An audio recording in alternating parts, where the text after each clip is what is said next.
마음의 경영은 사람에게 있어도 말의 응답은 여호와께로부터 나오느니라. 사람의 행위가 자기 보기에는 모두 깨끗하여도 여호와는 심령을 감찰하시느니라. 너의 행사를 여호와께 맡기라. 그리하면 내가 경영한 것이 이루어지리라. 새벽잇을 갖춘 생명의 기도자 여러분, 주님을 만나는 일, 그 경건의 복됨이 늘 풍요롭기를 소망합니다. 오늘 우리가 읽어갈 말씀은 전도서 11장입니다. 1절로부터 10절까지의 말씀 안에서 이제 전도서 10장, 11장으로 이어져 가며 우리 인간의 작은 머리로 다 헤아릴 수 없는 인생의 재난, 인생의 대난을 어떻게 대처해서 살아갈 것인가. 죄인 한 사람 때문에 모든 사람들이 고통받는 이 어처구니 없는 현실, 하나님이 우리를 사랑하고 계시는지 아니면 하나님이 우리를 미워하고 계실는지 누가 판단하며 다 알 수 있겠습니까? 오늘의 의로운 사람이 내일에는 악한 사람이 되고 세상에 가난한 지혜자가 나라를 구하는 일을 해도 가난한 자를 멸시하는 시대 풍조 앞에 그 사람은 잊혀져 갈 것입니다. 그렇다면 어떻게 살 거냐는 겁니다.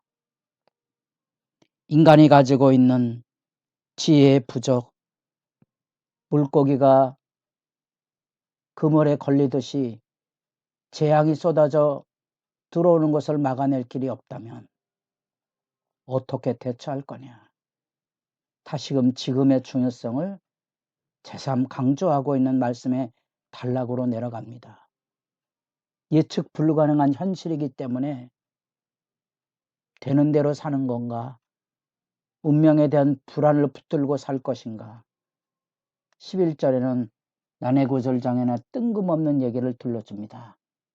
너는 내 떡을 물 위에 던져라. 여러 날 후에 도로 찾으리라. 7에게나 8에게 나눠줄지어다. 무슨 재앙이 땅에 임할는지 내가 알지 못함이니라. 말의 뉘앙스는 우리가 다 압니다. 세상 사람들이 보기에는 허무한 것처럼 보여도 하나님을 경외하는 사람들에게는 소중한 겁니다. 그 기본 배경을 이해하는 부분은 유대 전승으로 내려오는 이야기. 우리가 유대인들을 주로 피도 눈물도 없는 샤일록과 같이 문학 작품을 통하여 섹스피어의 시각을 가지고 자린고비로 생각하지만 어려서부터 유대인들만큼 자선을 베풀고 이웃을 기억하는 일들을 훈련받는 민족도 또 없습니다. 문화 자체가 그렇습니다. 가지고 있는 것은 모두 잃어버린다. 그러므로 주는 것이 남는 것이다. 그게 유대 전승이고요. 중부농 지방의 전례 안에도 왕자를 물에 잃어버렸는데 문에 떠내려 갔어요. 그런 일화들이 전해져 옵니다. 다 죽은 줄 알았는데 놀랍지만 그 왕자는 물길에 쏟아져 내려가다가 한 돌뿌리를 만나 강물 돌 위에 올라앉았는데 놀랍지만 매일 주머니에 양식이 떠내려오는 겁니다. 누군가 그 상류에서 그 물 위에 실제로 여기 떡을 물 위에 던지는 사람이 있었다는 겁니다. 그런 배경을 살펴보면 이 말이 최근에 많은 번역들은 사업의 투자에 대한 이윤적인 개념을 말하고 있지만 근본적인 배경 안에는 어쩌면 일상의 성실함입니다. 이웃의 아픔을 돌아보는 일, 작은 일에 성실하게 사는 겁니다. 누가 알아주든 아니 알아주든 그곳에 이윤이 있든 없든 내게 주어진 삶 안에 하나님 앞에서 받은 은혜를 따라 성실하게 자기 본분을 다하고 사는 겁니다. 그게 매일의 일상이고 예측 불가능한 현실을 살아가는 신실한 삶의 이야기를 이렇게 전도서는 우리에게 교훈으로 일깨워 주고 있는 겁니다. 농사를 짓는 사람이 언제 비가 올는지 안 올는지, 어떻게 하면 알곡을 많이 거두는 추수의 풍년을 이룰 수 없을지, 그런 것들을 노심초사하다가 시기를 놓칠 수 있다는 겁니다. 씨 뿌리는 자는 아침에도 씨를 뿌리고 저녁에도 기회가 있으면 씨를 뿌려 놓는 거지요. 그것이 잘 될는지 안 될는지는 모르는 겁니다. 그 이야기를 하고 있는 거예요. 고대 사회에서 특별히 이스라엘 땅은 하나님께서 이스라엘 백성의 신앙 훈련의 장으로 주신 지형을 가지고 있거든요. 그곳에는 강이 없습니다. 오직 샘만 있습니다. 하늘만 바라보고 사는 거예요.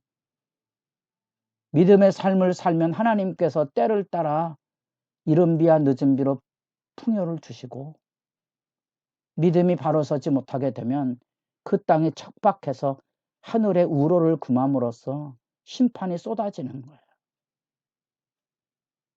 그 비를 주관하는 신을 바알로 이해하게 되면 바알을 떠날 수 없는 거죠.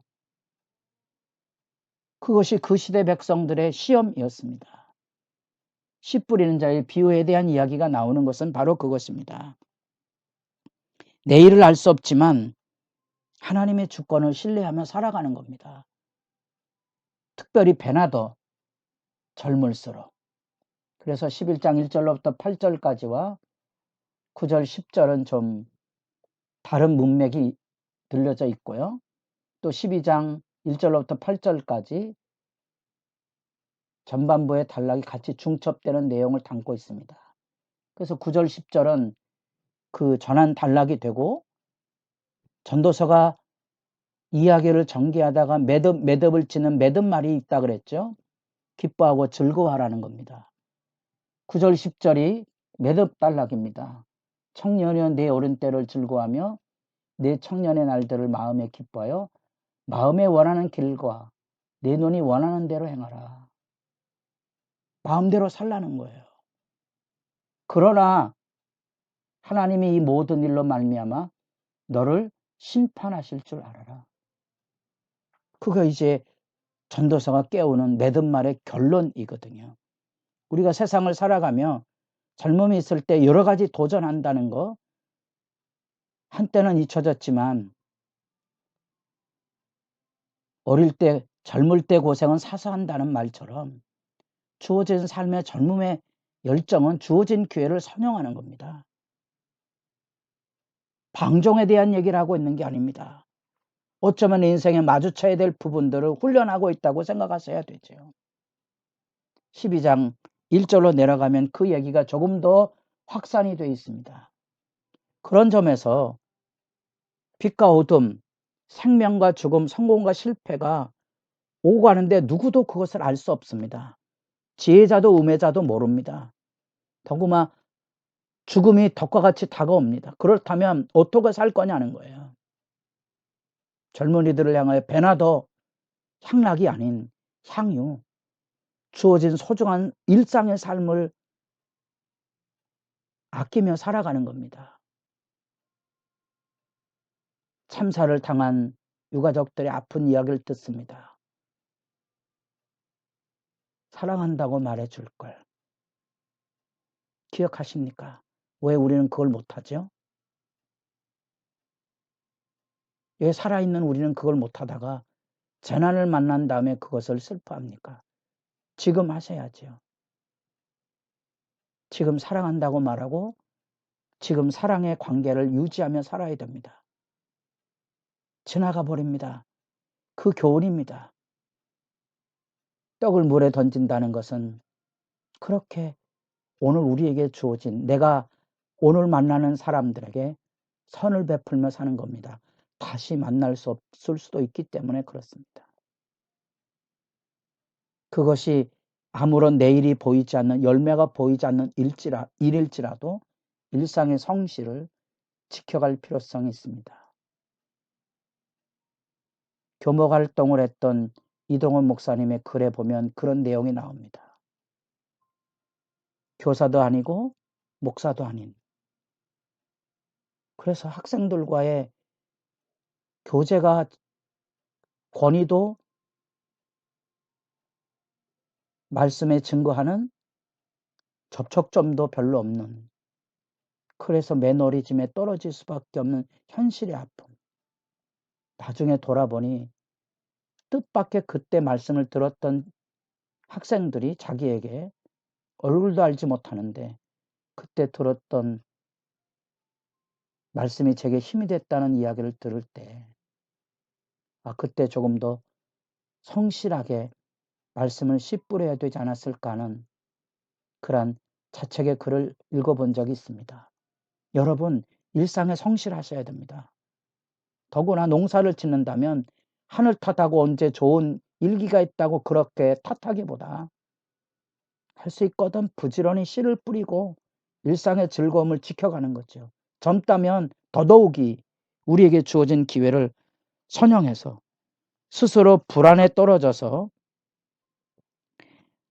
초조하고 안달하고 이루어지지 못해서 분노하고 남에게 그 책임을 뒤집어 씌우지 마시고 내 안에 있는 하나님이 주신 소중한 삶을 현재 일에 소중히 여겨서 헛된 현실에 믿음의 도전을 이어가는 일에 근실해야 될 것입니다. 헛된 현실을 살아가는 일상의 선실, 먹고 마시며 즐거워하는 삶조차도 누리지 못하는 삶의 상실을 하나님의 은혜로 지혜롭게 채워가는 일에 복되기를 바랍니다.